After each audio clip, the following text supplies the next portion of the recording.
You know, it's interesting because John Hunt was very adamant about union members keeping everything within the union and all of that. But let's look at some of the stuff that's been said about me here. Now, we have an email from my nemesis, Ellen Fox.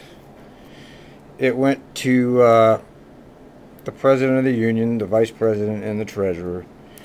And here Ellen is talking about me. There's my name, Al Margulies. Chris and I were Facebook friends. When Chris had a problem with Evelyn, he made a comment to his Facebook about going to the media, like last week. Somebody suggested that he contact Al Margulies.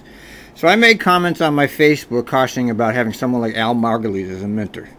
I told him Al resolves his problems by exposing them to the press, and I didn't feel this was a good option for a union rep who should be working at solving situations. I then went on a brief rant about type of people Al told.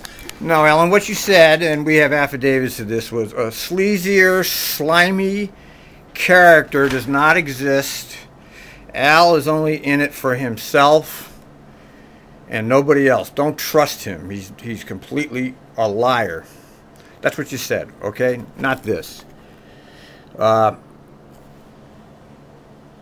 This is interesting, Ellen. I hope you're ready to prove this to the judge. I then went on a brief rant about the type of people who follow Al. And let's see, Ellen, can you prove to me the type of people that read my blog, Ellen? Like you have some kind of insight into who's on the other end of the computer, Ellen? You think you have some knowledge about the type of people who follow Al? It'll be interesting to see how you prove that in court. So Chris copied and pasted the comments I made, delivered them to Al without my permission, who then tried to force me into removing them by threatening to republish. Well, you know, you were slandering me, and I figured, well, you know, since you're making such a big deal out of the conversation I had with you, which actually was nothing. In Ellen's mind, she thinks this conversation I published was this huge, big deal, and everybody would actually care about what she said, and there'd be all kinds of heaven and earth falling because they'll trace it back to her. In reality, the conversation was funny, okay? Nobody gave a shit about it in the first place, and I can prove how many people actually watched that video. I didn't respond. He republished me. Yeah, I republished certain segments of that, like how much you liked my blog and you thought I was great. Don't worry, the judge will hear all of that where you actually say my blog is good. I went... You know, the thing about your website is, I just love it. I love your videos because I think that it keeps them honest because someone's watching them. It's like you're the Citizens Action Committee. To a lawyer, I would not have us file small claims against Al if Chris had not removed my comments and sent them to Al. It's like internet gossip. It's like internet gossip, huh? I think you're the one doing the gossiping here, Ellen. We're just exchanging facts about what's happening in our lives. You have a problem with people discussing actual events in our lives. If you don't like the events that are in our lives, you're going to take it upon yourself to teach us a lesson. You know what's best for everybody, huh, Ellen?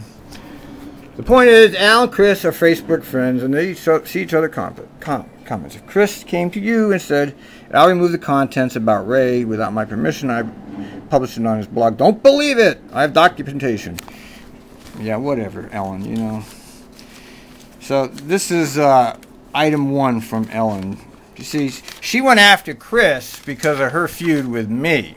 That's why she's after Chris. It really had nothing to do with Chris, other than me and Chris were Facebook friends.